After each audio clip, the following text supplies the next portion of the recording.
नमस्कार, आप देख रहे हैं अब तक टीवी चैनल। हमारे संवाददाता भूपेंद्र कुमार ने जनपद प्रयागराज से जानकारी देते हुए बताया, सवर्ण उत्पीड़न के विरोध में आयोजित संगोष्ठी को संबोधित करते हुए मुख्य अतिथि अनिल मिश्रा एडवोकेट ग्वालियर के द्वारा नगर पंचायत कोरांव के सांस्कृतिक पाठशाला प्रांगण में मौजूद उपस्थित समस्त ब्राह्मण समाज को एकजुट होने का संदेश दिया। उन्होंने क्या कुछ कहा, आइए चलते हैं हमारे संवाददाता के साथ। हम आपके एक अदना से सिपाही हैं, आप हमारे अधिकारी बन के चलिए, आदेशित कीजिए मुझे क्या करना है, वही कार्य मैं करूंगा आपके लिए। लेकिन काल राजहित में और असंवैधानिक कानूनों के विरोध में होना चाहिए, जिससे किसी का भी कोई अहित ना हो और राष्ट्र का हित हमेशा ध्यान रख के करना चाहिए।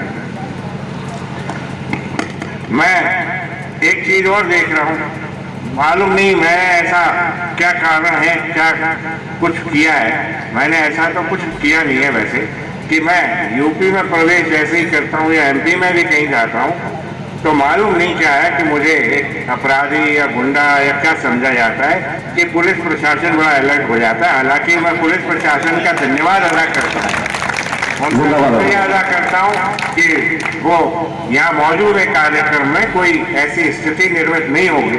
लेकिन हम उनको अश्योर करना चाहते हैं अपनी तरफ से कि मैं स्वयं और सवर्ण सारे कोई भी ऐसा कदम कभी नहीं उठाएंगे, भविष्य में भी नहीं उठाएंगे, ना उठाया है कि हम अपनी तरफ से कोई इस तरह का कार्य करें तालियों से समर्थन दो जिससे आपको असुविधा हो, प्रशासन को असुविधा हो। हम लोग शांति प्रिय हैं, भाईचारे और समरसता पर विश्वास रखते हैं, उसी मार्ग पर चलेंगे। हम कोशिश करेंगे और आपसे भी कहते हैं कि उन लोगों को समझाइए, हम लोग रिस्पॉन्सिबल हैं, हम लोग ही अपने भाई भतीजे बिरादरी के कैंडिडेट के लिए, प्रतिनिधि के लिए वोट लेके आते हैं। वोट केवल हमारा अकेले का तो नहीं है, हम उनके लिए उन लोगों से भी ब्रेन वॉश करके वोट लाते। तो जब हम उनके लिए वोट ला सकते हैं तो आप अपने लिए क्यों नहीं ला सकते? श्रीमान, आइए, उठिए, खड़े हो, तैयारी करो। इस बार अगला चुनाव आपका होना चाहिए। हमें कोई राजनीतिक दल की आवश्यकता नहीं है, न बीजेपी की, न कांग्रेस की, न अन्य जो दल है जो यूपी में उनके कैंडिडेट चुनाव लड़ेंगे। इस बार चुनाव होगा सवर्ण वर्ग से अदर पार्टी, और सवर्ण ही विधायिका पर राज करेगा। ये मैं यहाँ से अपना वचन देता हूँ, संकल्प देता हूँ, बशर्ते आप पर सहायता करें।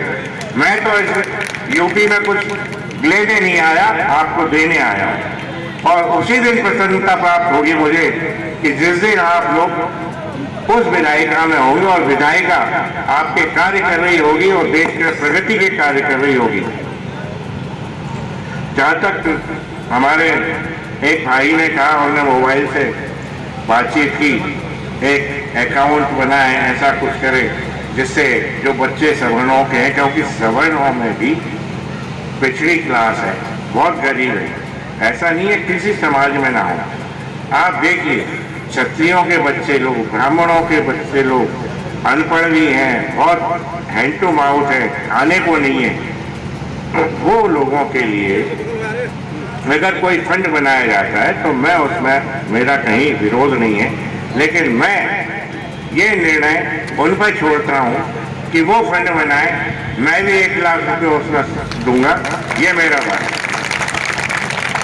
क्योंकि मैं ऐसी कोई मुसीबत नहीं लेना चाहता जिससे कि कल को मेरे ऊपर कोई आक्षेप लगे और उंगली उठे। मैं स्वयं सक्षम हूँ, अपने खर्च पूरे उठा लूंगा, आपसे नहीं मांगूंगा, लेकिन उन बच्चों के लिए जरूर मैं दूंगा। फंड वो बनाए, अकाउंट वो बनाए, या हमारे तिवारी साहब बनाए और उसको वेल अच्छे ढंग से मेंटेन करें, मेरे को कोई आपत्ति नहीं है। आरक्षण का अगर एक पहलू देखें आप, बहुत आसान तरीका है। तिवारी जी आ गए, मैं उनसे निवेदन करूंगा कि तिवारी जी अब ऐसा फंड बना लें जिसमें सब लोग तैयार हैं, सहमत हैं डालने पैसे। आपको नीचे से सुन रहा था मैं, नहीं, हाँ, तो मैं निवेदन कर रहा था कि आरक्षण से हमें कोई असुविधा नहीं है।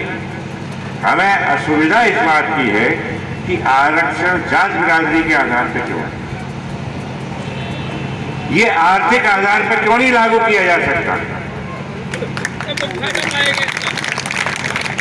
हम कहते हैं आप 100% करो आरक्षण, 5 साल के लिए एक एक्सपेरिमेंट करो, देखते हैं हर वर्ग को, हर जात बिरादरी को जिनको वाकई में आवश्यकता है इसकी, उन्हें मिलेगा।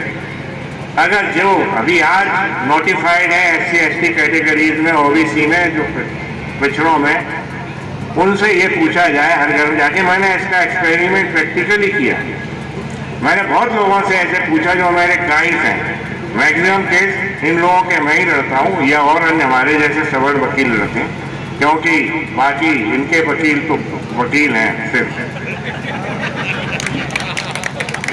तो हमने उनसे पूछा कि आप केस हमसे लड़ाते हो, तो एक तो बोले साहब डर प्रावधान नहीं हुआ, हम लोग प्रावधान विहीन है, हमें सिर्फ लेना सिखाया गया, हम कुछ लेना ले नहीं सकते सरकार से, क्योंकि सरकार इंटेंशनली हमें देना नहीं चाहती। ये एक वेरी वेल प्लान तरीके से किया जा रहा है कि इस देश में जो सवर्ण आवाज उठाता है, आप और हम क्यों हैं, हम लोग एक आवाज उठा रहे हैं, विरोध कर रहे हैं। ये विरोध सरकार किसी भी कीमत पर रोकना चाहती है, दबाना चाहती है, और आज सरकार ने ऐसी स्थिति पैदा कर दी इस विरोध को दबाने के लिए कि तुरंत में UGC लाए। अब आप सोचेंगे UGC में की आवश्यकता वैसे तो कहीं थी नहीं। एक स्टूडेंट, आप स्वयं माता पिता हैं, इतनी परिचर्चा और चर्चाएं हो चुकी हो सेक्स के बारे में, आप अपने पुत्र को, पुत्री को ये कह के पढ़ाने तो कम से कम भेजेंगे कि बेटा ध्यान रखना, थोड़ा नजदीक नहीं बैठना, दूर रहना, कभी गाली दे दे तो भी बात नहीं करना, इस बात की भी शिकायत पे आप अपराधी हैं। उस एक्ट की, उस रेगुलेशन की ये विशेषता है। उस रेगुलेशन की आवश्यकता कहाँ थी? ऑलरेडी सरकार ने एट्रोसिटीज एक्ट बना रखा है, जिससे पीड़ित समर्थ समाज है, OBC। क्या उस छात्र के विरुद्ध अगर कोई इस तरह की टिप्पणी करते हैं, अपराध कारित करते हैं, तो क्या SC/ST एक्ट के तहत रिपोर्ट नहीं हो सकती, कंप्लेंट नहीं हो सकती? हो सकती। तो फिर इस कानून लाने की क्या आवश्यकता है? ये डबल जियो पार्टी का गेम है और बड़ा प्लान है कि हम 5 साल पढ़ता है बच्चा शिक्षा में, कोई 7 साल पढ़ता है, कोई 3 साल पढ़ता है, हम सेमेस्टर वाइज सिस्टम भी है, हम किसी भी जगह 5 साल है, 3 साल है, कोई सा भी ब्रेक यूज कर देंगे, छात्र खत्म हो जाएगा, छात्र स्कूल से एक्सपायर्ड हो जाएगा, उसका करियर खत्म। सजा का प्रावधान तो एट्रोसिटीज एक्ट में, IPC में पहले से, इसकी आवश्यकता कहीं नहीं। लेकिन ये प्लानिंग ये है सरकार की कि आपका विरोध, आपके आंदोलन, आपकी आवाज कैसे दबाई जाए। इसके लिए व्यवस्था हुई कि भविष्य में जो आपके छात्र और छात्राएं निकलते हैं, जिन्हें हम प्रतिभाएं कहते हैं, उन प्रतिभाओं का किस प्रकार से दमन और शमन और पतन किया जाए, ताकि श्रवण पूरी तरह से दबाव में आके उसका पतन हो चुका हो और आवाज उठाने लायक भी न बने। तो मैं निवेदन करूंगा कि जब तक UGC खत्म नहीं होता, सरकार इसे वापस नहीं लेती, हमें संशोधन मंजूर नहीं है। जिस कानून की जरूरत नहीं है, बेवजह वो कानून लागू किया गया जो हमारे बीच आपस में वैमनस्यता स्थापित कर रहा है, हम लोगों को जात बिरादरियों में बांट रहा है, समरसता देश की खत्म कर रहा है। हमें उस मुहाने पर लाके खड़ा कर दिया जहां अगर इस तरह के कानून बनते रहे और इस कानून को वापस नहीं दिया गया, तो हम उस मुहाने पे हैं जहां गृह युद्ध की पूर्ण संभावना है। UGC रोकना होगा। मुर्दाबाद, UGC एक्ट मुर्दाबाद, UGC एक्ट मुर्दाबाद।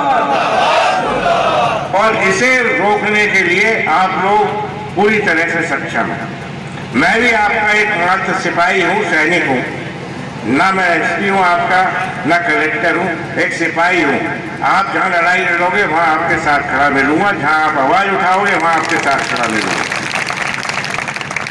कुछ लोग आजकल अधिवक्ता कहते हैं, वो तो पेशे से अधिवक्ता, लेकिन मेरे को लगता है मेरा भविष्य वक्ता ही हो गया, आदि खत्म होने वाला है जल्दी।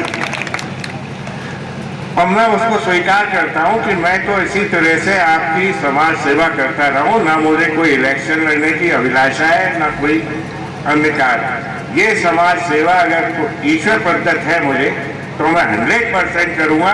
और यहाँ जितने लोग बैठे उनके सामने संकल्प करता हूँ, जब तक मेरी श्वास है तब तक मैं नहीं रुकूंगा, अत्याचार नहीं सहेंगे, ना आपको सहने देंगे।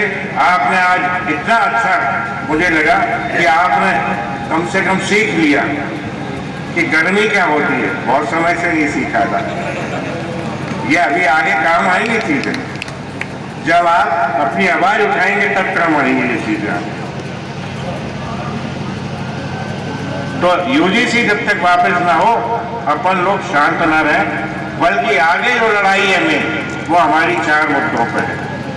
उस लड़ाई को भी हम पूर्ण लड़ेंगे, जिसमें हमें आपका 100% सहयोग चाहिए। सर्वप्रथम वो एक काला कानून जो है, जिससे समस्त सवर्ण और ओबीसी परेशान है, जिसका नाम है SC/ST एट्रोसिटी एक्ट, उसे खत्म कराने के लिए सरकार को मजबूर करना पड़ेगा, बर्खास्त करना पड़ेगा। और आप अपनी सरकार बनाएं और उस सरकार के जो प्रतिनिधि हैं वो कहें कि अब ये कानून की आवश्यकता नहीं है, ना तो तब थी ना आज है। क्योंकि हम लोग समरसता पर विश्वास करते हैं, हम लोग देने पर विश्वास करते हैं, भाईचारे पर विश्वास करते हैं।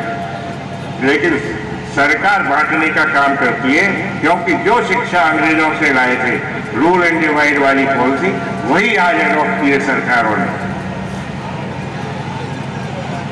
अभी देखिए सरकार ने एक हमारे अलंकार भाई है, उनने अभी रिजाइन किया, बरेली में थे सिटी मजिस्ट्रेट, और एक पंकज, उनने कोई यात्रा का प्रारंभ करना था 7 तारीख से।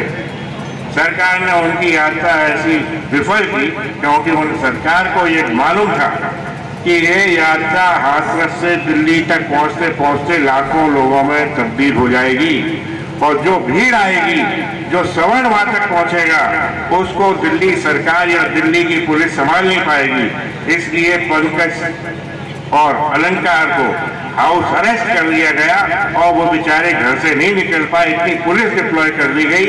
लेकिन भविष्य में इस तरह के कोई आंदोलन हो तो बढ़ चढ़ के हिस्सा लें। मैंने भी उन्हें वादा किया था कि मैं जरूर आपके साथ रहूंगा, पैदल चलूंगा, दिल्ली आएंगे, अपनी आवाज उठाएंगे।